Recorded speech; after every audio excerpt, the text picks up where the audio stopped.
آج ماہ رمضان کا پہلا جمعہ ہے۔ 3 رمضان المبارک کو سیدہ طیبہ عابدہ زاہدہ راکعہ خاتون جنت سیدہ فاطمۃ الزہرا سلام اللہ علیہا ورضی اللہ عنہا کا یوم وصال ہے۔ تو آج کے جو گفتگو کا عنوان ہے وہ انہی کے سیرت کے حوالے سے، انہی کے فضائل کے حوالے سے ہوگا۔ اللہ رب العزت ان کے صدقے ہماری مشکلات کو آسان فرمائے، اور یہ ایک محبت کا اظہار بھی ہے، ان سے عقیدت کا اظہار بھی ہے۔ اور یہ سیدہ کے بابا جان نے، حضور نے خود ارشاد فرمایا کہ جو میری بیٹی سے عقیدت رکھتا ہے اللہ رب العزت اسے جہنم سے آزاد فرما دیتا ہے۔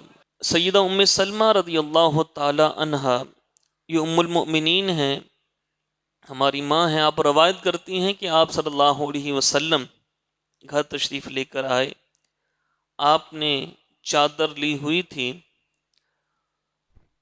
تو امام حسن آئے، آپ صلی اللہ علیہ وسلم نے امام حسن کو اپنی چادر میں لے لیا۔ امام حسین آئے، امام حسین کو بھی چادر میں لے لیا۔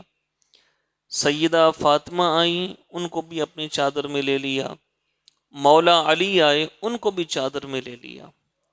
اب یہ کیا ہو گئے؟ 5 تن۔ کیا ہو گئے؟ 5 تن۔ جب ان کو چادر میں لے لیا، پھر آپ صلی اللہ علیہ وسلم نے یہ آیت مبارکہ پڑھی جو میں نے پہلے تلاوت کی، انما یرید اللہ لیذہب عنکم الرجس اہل البیت، کہ اللہ تو یہی چاہتا ہے کہ اے اہل بیت تم سے ہر قسم کی پلیدی کو دور کر دے، وَيُطَهِّرَكُمْ تَطْهِيرًا، اور تمہیں خوب ستھرا کر دے۔ آپ صلی اللہ علیہ وسلم نے عرض کی، یا باری تعالیٰ یہ میرے اہل بیت ہیں، ان سے ہر قسم کی پلیدی کو دور کر دے، ان کو خوب پاک صاف فرما دے۔ تو اس آیت کریمہ کے مصداق یہ بھی ہیں۔ پھر آگے چلیے، سیدنا حذیفہ بن یمان رضی اللہ تعالی عنہ یہ روایت کرتے ہیں کہ میں نے اپنی والدہ ماجدہ سے عرض کی کہ مجھے آپ اجازت دیں کہ میں حضور کی بارگاہ میں جاؤں اور حاضر ہو کر آپ کی اقتداء میں مغرب کی نماز ادا کروں۔ تو تھوڑا گھر ان کا جو گھر تھا تھوڑا مسجد نبوی شریف سے دور تھا، تو ان کی والدہ نے کہا کہ بیٹا میرا حضور کو سلام بھی عرض کرنا اور حضور سے عرض کرنا کہ حضور میری والدہ کے لیے بخشش کی دعا بھی کر دے۔ سلام بھی اور بخشش کی دعا بھی، یہ 2 چیزیں ان کو میری عرض کرنا۔ سیدنا حذیفہ چلے گئے، نماز مغرب ادا کی، لیکن پھر نماز مغرب کے بعد حضور سے ملاقات کرنے کا جو شرف تھا وہ نہیں مل سکا۔ حضور کی زیارت ہوتی رہی، حضور مصروف تھے، نہیں ملاقات ہو سکی۔ عشاء کی نماز کا وقت آیا، آپ صلی اللہ علیہ وسلم کے پیچھے نماز ادا کی، ملاقات نہ ہو سکی۔ اب عشاء کی نماز جب فارغ ہو گئے، حضور اپنے گھر کی طرف روانہ ہوئے تو پیچھے حذیفہ بن یمان اور آگے حضور۔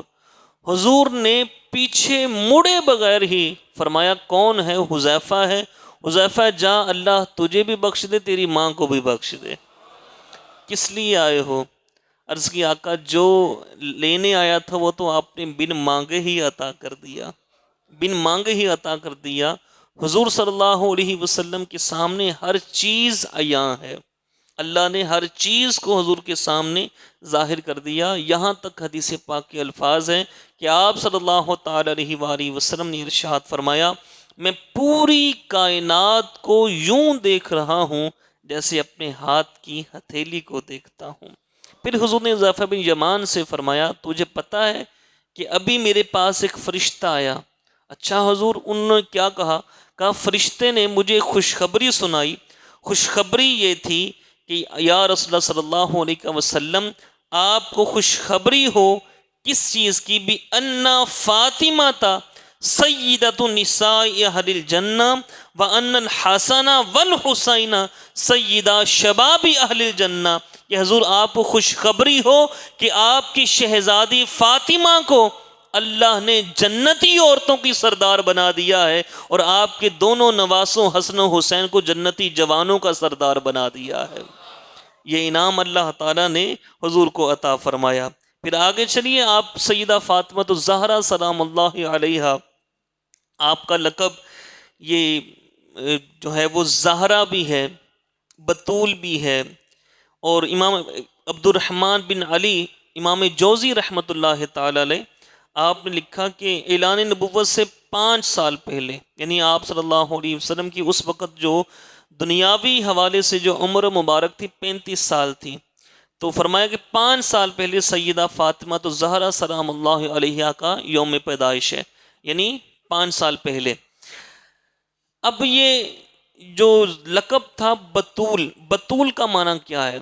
قرآن پاک کا آپ کو مطالعہ کریں نا تو اللہ تعالیٰ ارشاد فرماتے ہیں وَاذْكُرِ اسْمَ رَبِّكَ وَتَبَتَّلْ إِلَيْهِ تَبْتِيلًا، کہ اے محبوب اپنے رب کا نام یاد کرو، اپنے رب کا نام یاد کرو، وَتَبَتَّلْ إِلَيْهِ تَبْتِيلًا، اور ہر چیز سے کٹ کر اسی کے ہو رہو۔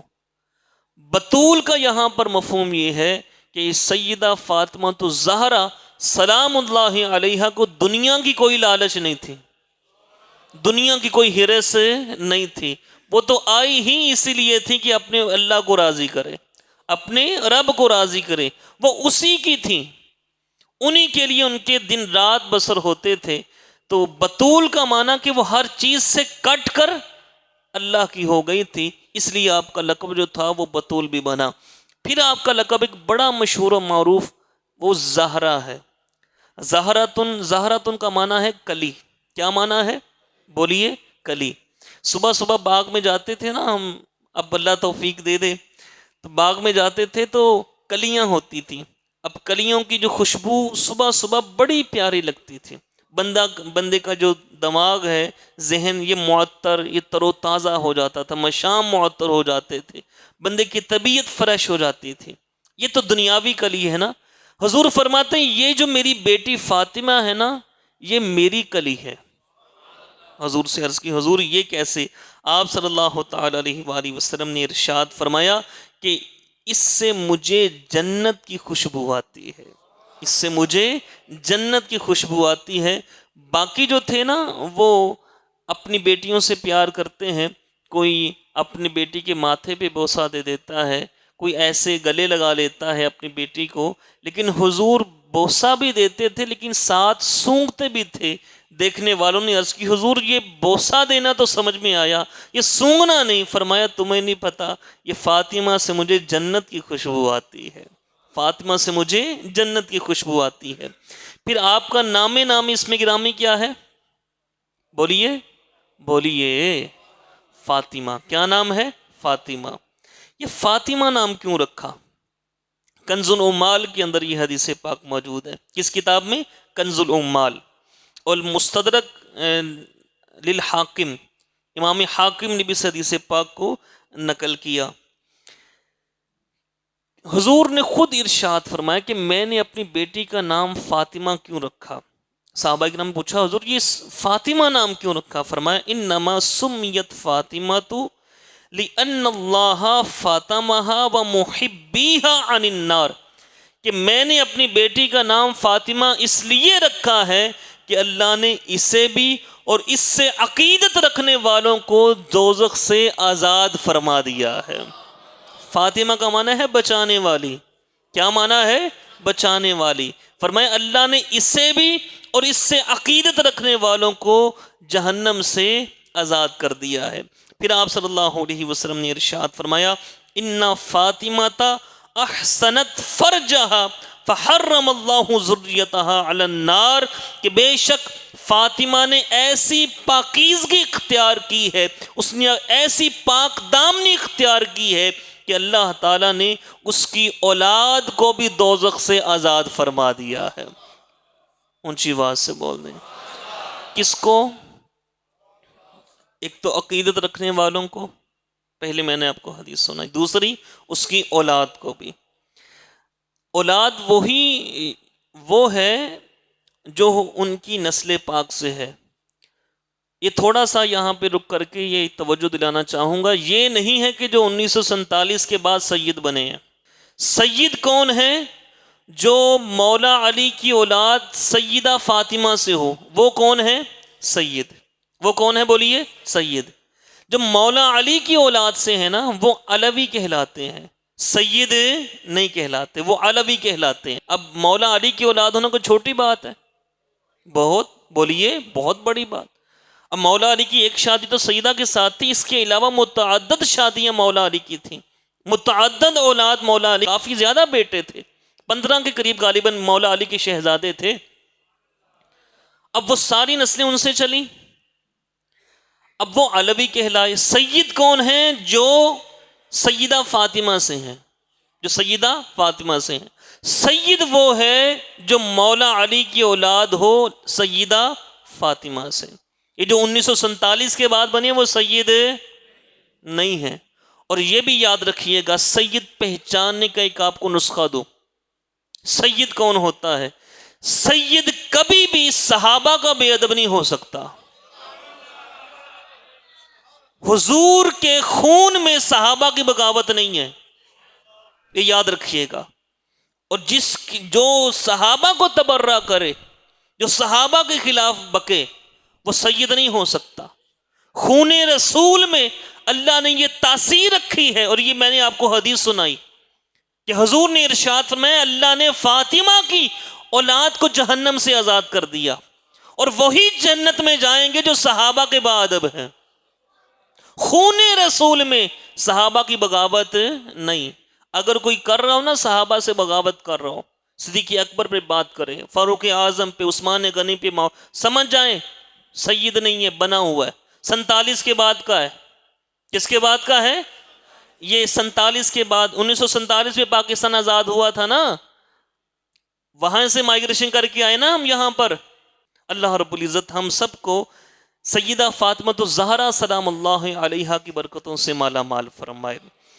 ایک اور حدیث پاک سماعت کیجئے، بخاری شریف کے اندر یہ حدیث پاک، امام مسلم نے اس کو نقل کیا۔ سیدہ اماں عائشہ صدیقہ فرماتی ہیں، اونچی آواز سے بول لیں، ہماری ماں ہیں اور خود سیدہ کی شان بیان کر رہی ہیں۔ سیدہ اماں عائشہ صدیقہ بیان کرتی ہیں کہ سیدہ فاطمہ الزہرا سلام اللہ علیہا ورضی اللہ عنہا آئیں اور فرماتے ہیں کہ ان کا چلنا بالکل حضور کے چلنے جیسا تھا۔ یہ اماں عائشہ صدیقہ فرماتی ہیں کہ سیدہ کا چلنا بالکل حضور کے چلنے جیسا تھا۔ تو کہتے ہیں کہ جب حضور نے دیکھا تو اپنی لخت جگر کو خوش آمدید کہا، اپنے دائیں بٹھا لیا، پھر چپکے سے ان کے کان میں کوئی بات کہی۔ کہتی میں تھوڑی دور تھی تو مجھے آواز نہیں آئی، تو جب حضور نے کان میں کوئی بات کہی نا تو اماں عائشہ فرماتی کہ سیدہ رونے لگ گئی۔ پھر حضور نے کہا کہ فاطمہ قریب آؤ، ایک اور بات کرو۔ پھر بات کی تو پھر وہ ہنسنے لگ گئی۔ اماں عائشہ صدیقہ کہنے لگیں ارے میں نے تو کبھی غم کے اتنا نزدیک خوشی کو نہیں دیکھا، ابھی تم رو رہی تھی، ابھی تم ہنس رہی تھی، مسئلہ کیا ہے، کیا وجہ بنی؟ تو سیدہ فاطمہ نے آگے سے عرض کی اماں جان میں یہ حضور کا راز ہے اور حضور کا راز میں فاش نہیں کر سکتی۔ اماں عائشہ صدیقہ فرماتی ہے ٹھیک ہے، چلی گئی سیدہ، حضور کا بھی سارے با کمال ہوا۔ پھر اماں عائشہ صدیقہ نے پوچھا کہ فاطمہ بتاؤ تو صحیح کیا کہا تھا حضور نے؟ کہا کہ جب میں آئی تھی نا، جب میں روئی تھی، اس بات پہ روئی تھی، حضور نے میرے کان میں فرمایا تھا کہ ہر سال ایک فرشتہ جو جبریل علیہ السلام میرے ساتھ قرآن کا دور کرنے آتے ہیں، اس دفعہ وہ اس نے 2 دفعہ میرے ساتھ قرآن کا دور کیا ہے، 2 دفعہ پڑھا ہے۔ تو مجھے یہ خبر مل گئی کہ میں اب جانے والا ہوں، دنیا فانی میں چھوڑنے والا ہوں، اس وجہ سے میں روئی۔ پھر ہنسی کیوں؟ کہا اس لیے ہنسی کہ حضور نے مجھے خبر دی اے فاطمہ تو اس بات پہ راضی نہیں۔ الفاظ پہ غور کیجئے گا، میں آپ کو الفاظ پڑھ کے سنوں۔ اما ترضینا، کیا تو راضی نہیں ہے؟ ان تکونی سیدۃ نساء اہل الجنہ، کہ اللہ نے تجھے ساری جنتی عورتوں کی سردار بنا دیا ہے۔ تو فرماتی ہیں میں اس بات پہ ہنس پڑی۔ حضور فرماتے ہیں فاطمہ کی رضا میں میری رضا ہے، فاطمہ کی ناراضگی میں میری ناراضگی ہے، یہ حضور نے ارشاد فرمایا۔ دیکھیے ہم یہ آج کل رمضان کا موسم ہے، روزے رکھتے ہیں، کیوں رکھتے ہیں؟ اللہ راضی ہو جائے۔ ہم نماز پڑھتے ہیں، اللہ راضی ہو جائے، ہم درود پڑھتے ہیں اللہ راضی ہو جائے، ہم تسبیح کرتے ہیں اللہ راضی ہو جائے، قرآن پڑھتے ہیں اللہ راضی ہو جائے، کوئی چھوٹا ہے بڑا ہے بوڑھا ہے جو بھی ہے، ہر شخص یہ چاہتا ہے اللہ راضی ہو جائے، لیکن اللہ رب العزت کیا چاہتا ہے؟ اے محبوب تو راضی ہو جا، اے محبوب تو راضی ہو جا۔ حضور کے لیے قرآن اتارا، حضور کے لیے اللہ تعالیٰ نے، حضور نے چاہا چاند کے 2 ٹکڑے ہو جائیں، اللہ نے کر دیے۔ حضور نے چاہا علی کے لیے سورج پھر آئے، اللہ نے سورج کو پھیر دیا۔ حضور نے جو چاہا اللہ نے کر دیا۔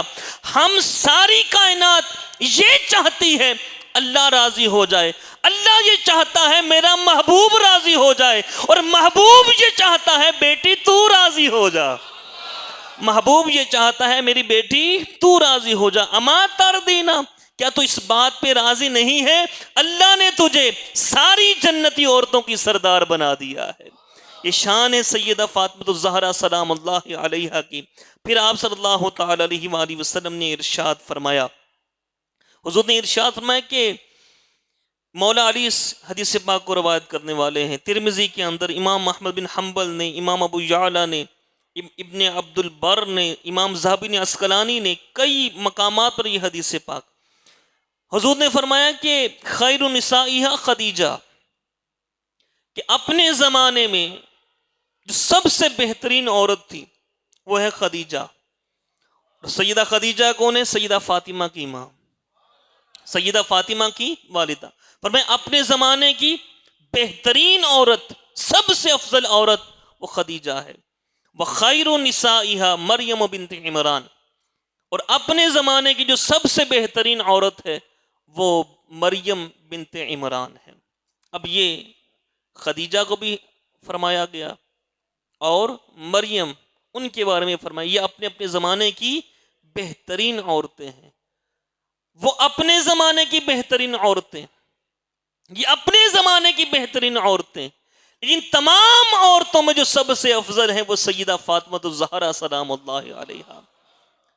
اور پھر علامہ اقبال رحمۃ اللہ علیہ کے میں شعر یہ یہاں پہ پڑھا کرتا ہوں، علامہ اقبال نے بڑا اچھے طریقے سے ایک موازنہ کیا۔ علامہ اقبال فرماتے ہیں کہ دیکھو کہ خدیجہ کی شان اپنی جگہ پر، مریم کی شان اپنی جگہ پر، آسیہ کی شان اپنی جگہ پر، ہر عورت اپنی اپنی جگہ پر اس کا مقام، لیکن فرمایا مریم کو دیکھو، مریم علیہ السلام کون ہے؟ یہ عیسیٰ علیہ السلام کی والدہ۔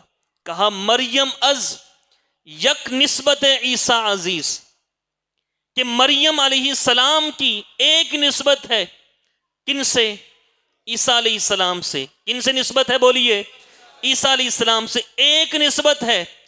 تو مریم علیہ السلام کی کتنی شان بلند ہو گئی کہ وہ اپنے زمانے کی ساری عورتوں سے بہتر ہو گئی، لیکن فرمایا مریم ایک نسبت سے، مریم ایک نسبت سے اللہ کو پیاری ہے، ان کی شان بلند ہے۔ از سہ نسبت حضرت زہرا عزیز، کہ مریم کی تو ایک نسبت تھی، لیکن فاطمہ تو زہرا کی ایک نسبت نہیں، 3 نسبتیں ہیں۔ اونچی آواز سے بول دیں، باہر والے بھی بول دیں، 3 نسبتیں ہیں۔ 3 نسبت میں سے پہلی نسبت علامہ اقبال نے کیا خوب فرمایا، کہنے لگے نور چشمے رحمتن للعالمین، کہ دیکھو یہ شہزادی کس کی ہیں، شہزادی کس کی ہیں؟ فرمایا رحمت للعالمین کی آنکھوں کی ٹھنڈک ہے۔ یہ پہلی نسبت کہ نور چشمے رحمت للعالمین، امام اولین و آخرین، کہ یہ حضور کی شہزادی ہے جو اولین و آخرین کے امام ہیں، جو اولین و آخرین کے امام ہیں۔ یہ پہلی نسبت۔ دوسری نسبت بانوئے تاجدار حل عطا مرتضی مشکل کشا شیر خدا، بانوئے حل تاجدار حل عطا مرتضی مشکل کشا شیر خدا۔ دیکھو یہ بیوی کس کی ہیں، یہ بیوی کس کی ہیں؟ مولا علی کی بیوی ہیں۔ یہ مولا علی کی بیوی ہیں، جن کے بارے میں میرے آقا صلی اللہ علیہ وسلم نے فرمایا علی منی وانا منہ، علی مجھ سے ہے میں علی سے ہوں۔ فرمایا بیوی ان کی ہیں یہ۔ تیسری نسبت کہا مادر مرکز پرکار عشق مادر آں مرکز پرکار عشق، مادر آں کاروان سالار عشق. فرمایا اور یہ ماں ہے حسن کی ماں ہے، حسین کی ماں ہے، حسن کی ماں ہے اور حسین کی ماں ہے. ان تین نسبتوں کی وجہ سے اللہ تعالیٰ نے پوری کائنات کی عورتوں میں سیدہ کو یہ شان بلند عطا فرمائی. اللہ رب العزت ہمیں ان کے فیض سے مالا مال فرمائے. دیکھیے وہ زمانہ، آج ہم اگر اپنی بیٹیوں سے محبت کرتے ہیں، اپنی بہنوں سے محبت کرتے ہیں، یہ ہمارا ایک معمول ہے، یہ ہمارا معمول ہے کہ بیٹیوں سے اگر کوئی بندہ ظلم کرے، معاشرہ اس کو بری نگاہ سے دیکھتا ہے، اس نے اپنی بیٹی کے اوپر ظلم کیا. اگر کوئی بیٹیوں سے پیار نہیں کرتا، معاشرہ بری نگاہ سے دیکھتا ہے، اس نے اپنی بیٹی پہ اوپر ظلم کیا. وہ معاشرہ جس وقت بیٹی کو زندہ درگور کر دیا جاتا تھا، جس وقت بیٹی کو یہ عزت نہیں بلکہ ذلت سمجھا جاتا تھا، جس وقت ماں کو بازاروں میں بیچا جاتا تھا، جب حضور تشریف لائے فرمایا نہیں، یہ ماں یہ بازاروں میں بیچنے کے لیے نہیں ہے، بلکہ ماں کے پاؤں کے نیچے تو اللہ نے جنت رکھی ہے. یہ بیٹیاں زندہ درگور کرنے کے لیے نہیں ہیں، یہ بیٹیاں تو جو ان کی پرورش کرے، فرمایا کل میں اور وہ قیامت میں یوں ہوں گے، جنت میں یوں ہوں گے، اتنا اونچا میں اس کو مقام دوں گا کہ جو اپنی بیٹی کے ساتھ اس نے سلوک کرے. اس وقت حضور نے آ کر بیٹیوں کو عزت دی، اور اس وقت آ کر سیدہ فاطمہ کے ساتھ حضور کیا کرتے سنیے. عبداللہ بن عمر رضی اللہ تعالیٰ عنہ، یہ فاروق اعظم کے بیٹے ہیں عمر، فاروق اعظم کے بیٹے عبداللہ، انہوں نے اس حدیث پاک کو روایت کیا.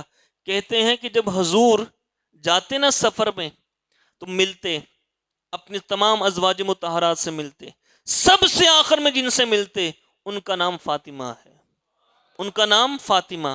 پھر حضور چلے جاتے، سب سے آخر میں سیدہ فاطمہ سے مل کے چلے جاتے. جب حضور سفر سے واپس آتے تو سب سے پہلے سیدہ فاطمہ سے ملتے، ان سے ملتے، اور کیا کہتے؟ سیدہ فاطمہ سے کہتے فدا کے ابی و امی، اے فاطمہ تو مجھے اتنی پیاری ہے، تیرے اوپر میرے ماں باپ قربان ہے، تیرے اوپر میرے ماں باپ قربان ہے. کہ یہ سوچئے اس وقت کو جس وقت بیٹی کو اچھا نہیں سمجھا جاتا تھا، بیٹی کو زندہ دفن کر دیا جاتا تھا، اس وقت حضور ان سے کیا فرما رہے ہیں؟ فاطمہ تیرے اوپر تو میرے ماں باپ قربان ہیں. پھر آپ صلی اللہ علیہ وسلم نے فرمایا فاطمہ تو بدعۃ منی، فاطمہ میری جان کا حصہ ہے، میرے جگر کا ٹکڑا ہے، جس نے اسے ناراض کیا اس نے مجھے ناراض کیا. بہت ساری احادیث مبارکہ ہیں، ٹائم مختصر سا ہے. ایک واقعہ سنیے گا. اہل بیت کے ساتھ محبت رکھنا، بولیے، یہ تو آپ نہیں بتانا ہے، کئی دفعہ سن چکی. اہل بیت سے محبت رکھنا کیا ہے؟ فرض ہے. بولیے کیا ہے؟ فرض ہے اہل بیت کے ساتھ محبت رکھنا. حضور نے ارشاد فرمایا اگر کوئی میری اہل بیت کے ساتھ محبت نہیں رکھتا، جس کو میری اہل بیت سے محبت نہیں ہوگی، فرمایا کل قیامت کے دن اس کا حشر یہودیوں کے ساتھ ہوگا. صحابہ نے عرض کی حضور ان ساما و صلی، حضور اگر وہ نماز بھی پڑھے روزہ بھی رکھے، فرمایا ہاں وہ نماز بھی پڑھے روزہ بھی رکھے، جب تک میری اہل بیت سے محبت نہیں کرے گا اس کا کچھ عمل قبول نہیں ہے، اس کا کچھ عمل قبول نہیں. اہل بیت سے محبت رکھنا فرض. اور پھر سیدہ فاطمہ رضی اللہ تعالیٰ جو اہل بیت سے محبت رکھے ان کا مقام کیا ہوگا؟ حضور نے ارشاد فرمایا، وہ مولا علی کو روایت کرنے والے، حضور نے فرمایا اے فاطمہ میں اور تو اور یہ دونوں حسن اور حسین اور یہ سونے والا، مولا علی سو کر اٹھے تھے، 5 ہو گئے، میں اور تو، یہ دونوں اور یہ سونے والا مولا علی. فرمایا یہ 5 ہم قیامت کے دن اکٹھے ہوں گے، ہمارا درجہ ایک جگہ پہ ہوگا. اگلی حدیث پاک مولا علی ہی روایت کرنے والے ہیں، فرماتے ہیں حضور نے فرمایا میں، علی، فاطمہ، حسن، حسین 5 تن پاک ہو گئے، اور جب 5 تن پاک سے محبت کرے کیا وہ ان سے جدا ہوگا؟ نہیں. حضور نے ارشاد فرمایا میں، علی، فاطمہ، حسن، حسین و من احبنا، اور جو ہم سے محبت رکھے، جو ہم سے محبت رکھے، یوم القیامت مجتمعون، ہم قیامت کے دن اکٹھے ہوں گے، ہم قیامت کے دن کیا ہوں گے؟ اکٹھے ہوں گے۔ الحمدللہ یہ اللہ نے سعادت ہمیں عطا فرمائی کہ ہمارے قسمت میں، ہمارے نصیب میں اہل بیت کی محبت بھی ہے، ہمارے نصیب میں صحابہ کی محبت بھی ہے۔ اور مولا علی نے فیصلہ کر دیا، مولا علی نے فیصلہ کر دیا کہ بتاؤں کس کے دل میں میری محبت ہوگی؟ فرمایا اسی کے دل میں میری محبت ہوگی جس کے دل میں ابو بکر عمر کی محبت ہوگی۔ فرمایا جس کا دل ابو بکر عمر کی محبت سے خالی ہے اس کے دل میں میری محبت آ ہی نہیں سکتی۔ اور پھر سنیے گا کیا شان اللہ نے ان کو عطا فرمائی تھی۔ مولا علی شیر خدا رضی اللہ تعالیٰ فرماتے ہیں کہ حسنین کریمین بیمار ہو گئے، منت مان لی گئی، بیمار زیادہ ہو گئے، منت مان لی گئی کہ اگر یہ ٹھیک ہو جائیں تو 3 دن روزے رکھیں گے۔ سیدنا بھی انہوں نے منت مانی، مولا علی نے بھی منت مانی۔ اب منت مانی تو شہزادے ٹھیک ہو گئے، اب ان کا جو فقر تھا وہ اختیاری تھا، ان کا جو فقر تھا بولیے اختیاری تھا۔ اب مولا علی دیکھنے لگے کہ اب روزے سے ہیں تو روزہ کچھ کھا کر رکھیں گے نا۔ مولا علی مزدوری کرنے گئے ایک باغ کی، 3 سا گندم ملی بدلے میں، 3 سا گندم، 3 سا گندم بنتی ہے تقریباً 12 کلو کے قریب، 3 سا گندم ملی۔ سیدہ نے پہلے دن 1 سا کو لیا، اس کو پیسا۔ کون پیس رہی ہیں؟ چکی۔ یہ سوچئے آج جو ماں باپ کہتے ہیں میری بیٹی کام کرے، میری بیٹی کام کرے، اس کو نوکرانی رکھ کے دو۔ ارے جب سیدہ کائنات کام کر رہی ہیں تو ہماری بیٹیاں کیوں نہیں کر سکتی؟ یہ سیدہ کائنات یہ ان کی سیرت پڑھ کے دیکھیں، خود جھاڑو لگاتی، خود چکی پیستی، پانی خود بھر کے لاتی۔ بولیے اور اونچی آواز سے بولیے، اس پر عمل بھی کیجئے۔ یہ بعض اوقات داماد غریب، اس کے اوپر پریشر، یہ میری بیٹی کام کروانے کے لیے رکھی ہے تو نے، میری بیٹی کیوں کام کرے؟ ارے تیری میری بیٹی کیا، وہ تو سیدہ کائنات ہے، وہ تو دونوں عالم کے جو تاجدار ہیں ان کی شہزادی ہیں، ان کی شہزادی ہیں۔ خیر چکی پیسی، آٹا بنایا، گوندا، کھانا بنایا۔ پہلے دن آ گیا، قرآن پاک میں اللہ نے شان بیان فرمائی، پہلے دن مسکین آ گیا، افطاری کے وقت، بھوکے ہیں، کئی دن سے کھانا نہیں کھایا۔ سیدہ نے فرمایا علی یہ سارا کھانا اٹھائیے دے دیجئے۔ پانی سے روزہ افطار کیا۔ صبح کیا کریں گے؟ صبح بھی پانی سے رکھ لیں گے۔ اگلا دن آیا، پھر چکی پیسی، گندم آٹا بنایا، کھانا بنایا۔ این افطاری کے وقت آواز آئی یتیم ہوں، کئی دنوں سے کھانا نہیں کھایا، اور آپ کے در سے کوئی خالی بھی نہیں گیا، آپ کے در سے کوئی خالی بھی نہیں گیا۔ اس لیے کہا نا کسی نے، آؤ در زہرا پر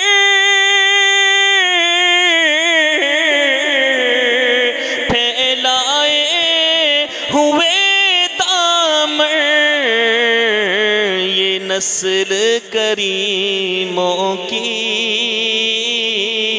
لجپال گھرانہ ہے، یہ نسل کریموں کی لجپال گھرانہ ہے۔ کہا آپ کے در سے کوئی خالی بھی نہیں جاتا۔ سیدہ نے فرمایا علی سارا اٹھائیے دے دیجئے۔ تیسرا دن ہوا، پھر وہی کھانا بنایا۔ این افطاری کے وقت قیدی آ گئے، بھی ہم پہلے قید تھے اب چھوٹ کر آئے ہیں، کئی دنوں سے کھانا نہیں کھایا۔ سیدہ نے ان کو بھی دے دیا۔ اب اللہ نے یہ شان دیکھی نا سیدہ کی، اللہ نے ان کی شان میں قرآن پاک کی آیتیں اتار دی۔ وہ آیت کیا تھی؟ وَيُطْعِمُونَ الطَّعَامَ عَلَى حُبِّهِ مِسْكِينًا وَيَتِيمًا وَأَسِيرًا، اور کھانا کھلاتے ہیں اس کی محبت پر، اللہ کی محبت پر۔ کس کو؟ مسکینوں کو، یتیموں کو، قیدیوں کو، انما نطعمکم لوجہ اللہ لا نرید منکم جزاء ولا شکورا، اور ان سے کہتے ہیں ہم تمہیں جو کھانا دے رہے ہیں نا اللہ کی رضا کے لیے دے رہے ہیں، تم پہ احسان نہیں کر رہے ہم کھانا تم کو دے کر، کس کے لیے؟ اللہ کی رضا کے لیے، اور تم سے کوئی بدلہ یا شکر گزاری بھی نہیں مانگتے، شکر گزاری بھی نہیں مانگتے، ہم نے تم کو کھانا دے دیا اور تم یہ کہو آپ کا بہت شکریہ، فرمائے شکر گزاری بھی نہیں مانگتے، ہم نے یہ کام کیا ہے اللہ کے لیے۔ اللہ تعالی ہمیں ان کی سیرت پر عمل کرنے کی توفیق عطا فرمائے۔ ان کی شانیں ایسی ہیں بندہ بیان کرتا تھک جائے، لکھنے والے لکھ کر تھک گئے، لیکن یہ شانیں ختم ہونے والی نہیں۔ بس یہ بات یاد رکھیے گا، ان کے ساتھ اپنی عقیدت وابستہ رکھیے گا، اور ان کے ساتھ محبت و عقیدت کا جو جذبہ ہے اس کو بڑھائیے گا، اپنی اولاد میں اس کو ڈالیے گا۔ اللہ تعالی ہم سب کو اس کی توفیق عطا فرمائے۔